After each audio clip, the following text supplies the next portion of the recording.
Hi friends, welcome to my YouTube channel Mahitha vlogs. ఈరోజు నేను మీకు ఎంతో సింపుల్గా చేసుకునే దద్దోజనం ఎలానో మీకు చూపిస్తాను. దానికి ముందుగా ఒక బండలు పెట్టుకొని దాంట్లో ఒక 3 to 4 స్పూన్స్ ఆయిల్ వేసుకోండి. ఆయిల్ వేసుకొని ఆయిల్లోనే కొంచెం ఆవాలు జీలకర్ర వేసుకోండి. ఆవాలు జీలకర్ర చిటపటం అన్నాక పచ్చిశనగపప్పు వేసుకోండి.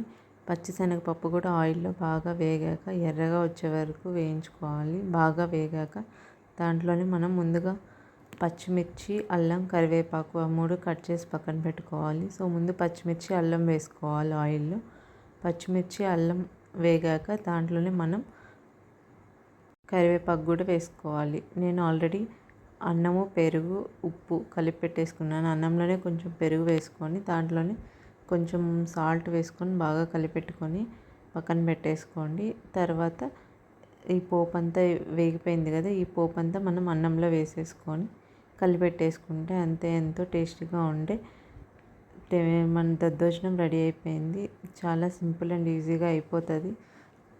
దీనికి ఎక్కువ టైం కూడా పట్టదు. వితిన్ 5 minutesలో చేసేసుకోవచ్చు. ఈ వీడియో నచ్చినట్లయితే please like, share and subscribe to my channel. Thank you for watching.